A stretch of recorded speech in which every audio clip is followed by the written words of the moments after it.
Have you ever thought about starting your own food cart or catering business, but stopped because you felt a little overwhelmed with where to get started or how? You're not alone. According to the National Restaurant Association, 60% of food industry businesses fail within the first year of them starting their business because they skip the systems part and jump straight into buying equipment and cooking. This video, I'll be breaking down to start a food cart business the smart way. Before you waste a single dollar on spending money that do not move the needle in the beginning. By the end, you'll know exactly which systems you'll need to implement inside of your food business, how to position your brand, and what to automate so that you're able to scale into a 5 and 6 figure business. And most importantly, a profitable one in the beginning. Hi, my name is Jessie with Green Eyed Ambition. On this channel, we talk about the unsexy things about running a business in the event industry. I help people with being able to build systems and structures so that they're able to scale without the overwhelm and headache that comes along with running a creative business. So let's dive into the conversation today. So before you go out there and buy a cart or start your catering business, I think there's needs to be a focus on the back end part of your business. And the reason why I always say this is because there's not a shortage of talented chefs that are out there in the world. In fact, a lot of the businesses do not fail because the food is bad. It's because no one has thought about how they're going to create a system inside of their business. It doesn't have to be complicated. It doesn't have to leave you even more overwhelmed. But it's important to understand this in the beginning because once you start getting clients that are coming in, you don't want it to be that things are falling through the cracks and you could potentially stunt the growth that you're wanting to truly have inside of your business. In all transparency, that's where I know I've lost money when I first started my own event industry business over 15 years ago. And most new owners lose thousands of dollars because they often skip this part. We want to get to all of the fun, creative things, but we don't always make it an effort to be able to have the structure that we're needing so that we're able to make sure we're making profit, but we're also being able to handle the clients that find out about our services. So some people get so wrapped up in focusing only on the logos and the menus, but they're not taking time to really think about the processes that are necessary for them to actually execute their services. So it's important for you to have a way to get paid or a system in which you can handle clients. I often talk about HoneyBook or similar CRMs that allow for you to do invoicing, contracts, allow for you to handle inquiries and payments. You want to have a platform that allows for you to do all of it in one because follow up is one of the biggest gaps that most food businesses fall victim to in the beginning, and some never really get over it. So, this is why you want to have a system that is going to allow for you to be able to get paid. Because someone like myself that's in the corporate event vein, nothing makes me more leery than someone that wants me to cash app them payment for a huge event because it makes me wonder, are you really truly professional? Does it need to be this over the top system that has all of these amazing automations? No. But I do think you need to have something that allows for you to grow and scale into it so that you're able to handle any new requests that come in, and then it also allows for you to present yourself professionally, even when you're still trying to figure it all out. In addition, you want to use platforms like Google Sheets, which is free with Gmail, that allows for you to track your menu costs, the expenses inside of your business, so you can have clear visibility on how much profit you're making on each type of service that you're offering. In fact, I even do have a free resource that I'll make sure to have a link so that it allows for you to use Google Sheets so that you're able to monitor this. Because what I find some people do is that they'll make up this random price, then they'll start charging people these prices. And if I had to be honest, that was something that I fell victim to when I first started my business because people were like, oh, how much does it cost? You come up with this price, but then you realize, like, how many hours did it take for me to execute this?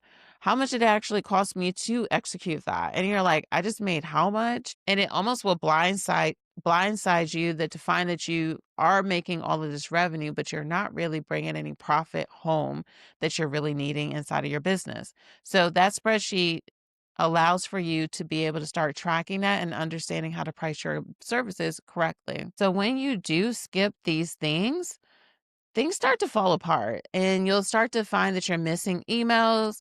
You find yourself underpricing your menu and your services, and then you're under constant stress, which then leads to burnout. What a lot of people won't tell you is that a system will allow for you to keep yourself organized and help you from not being in this hustle mode and really feel as if you're building something that you can scale and be profitable. So when you are building your system first, it allows for you to not find yourself lost in trying to do all the things. It gives you the blueprint to follow. That's why most businesses are recommended to do a business plan. So that's why it's recommended for you to do at least a small draft business plan so that you have clarity on the services you're offering, which allows for you to have processes and understand how you're going to be able to handle those new client requests. Again, it doesn't have to be all figured out and beautiful in the beginning. There will be this constant evolution as you're going through this entrepreneurial journey. But what I found, and even in my own personal experience, when you skip this step, it's going to cost you.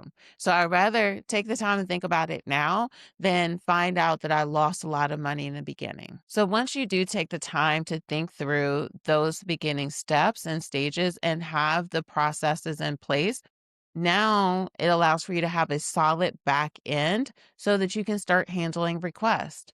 And then, which allows for you to build a brand that stands out and handle the needs of the audience in which you're wanting to support. And the fastest way to be able to do that is specializing. Don't fall victim to wanting to serve as everyone and do everything because it will draw you and pull you in a bunch of different directions. Instead, I would recommend for you to pick a niche that people crave inside of your local market and to build a brand around it. I will make sure to have the video that I recently did about going broad or going niche for you to have some things to think about when it comes to this specific topic. Specializing will allow for you to be able to understand how to market your business. And most importantly, it will allow for you to your clients and your potential leads to know what makes you different from everyone else. In the beginning, it can be very tempting to say yes to everything until you have one to two people that you realize, like, I saw the red flags, I ignore the red flags, and I learn now that I should not be doing those things. All money is not good money. And you want to remember this. So, by specializing, it will allow for you to be in your zone of genius in a way that's going to make you excited about what you do and keep you inspired. Because the biggest thing that's happening in the industry right now is that there's movement and creativity. And if you're doing something that does not inspire you to be creative or innovative, then it's going to feel like another job and not starting a business. What's so great about food cart and catering businesses right now is that there is room to be specialized. You don't have to do all things. Now you're having people that are doing amazing in catering that only do a specific ethnic or cultural food, or someone that just specializes in tacos, or having people that specialize in doing gluten-free or vegan. It just depends on the market you're serving and making sure that there's actually a demand. What I thought would be really impactful for my audience is going over what are some of the top trends in food carts and food trailer businesses in 2025 and beyond. And if you haven't been seeing it, this is now the time to know. The first one that I know that we've all seen all over the place is going to be around coffee stations and mocktail bars. This is important because you're finding that in the corporate vein, some companies are not wanting to have alcohol and they're wanting to do something that's going to be a social gathering that is going to be inclusive to all. So, specialty coffee bars and mocktail bars are really popular, as well as I've seen boba and matcha, which kind of goes underneath that same umbrella. So, beverage bars and carts that are not liquor based can be something that's great. So if you're that person that loves Starbucks and doing your own coffee stations at home, this could be a really great opportunity for you. So again, that's a great option. Another thing is going to be about elevated comfort foods. So loaded fry stations. In fact, I saw someone that did elotes station. I was like, what? That is amazing. They had all these different sides and refreshments and also comfort classics. So there's some people that specialize in mac and cheese stations, slider bars. Again, it just depends on where you are and understanding why people will work with you. So if you find that there's a need in wedding, like if there's a big opportunity within the wedding industry, what are some comfort foods you can actually offer as a food cart or a catering business in that area? Another food cart or station area that I've been finding growing on TikTok is all about global fusion bites. So mixing the flavors across the world. I saw someone do a ramen bar and cart. I was like, what? Again, amazing. Granted, it depends on the area you're in, but I do think that that's something that's really innovative, especially for the right type of industry. And again, is that when you're doing something that's niche and you do it well and you execute it at a high level, you can charge premium pricing. If we're thinking about just boring ramen, but instead of doing elevated ramen where you're doing different broths and toppings and things like that, that can be amazing to do.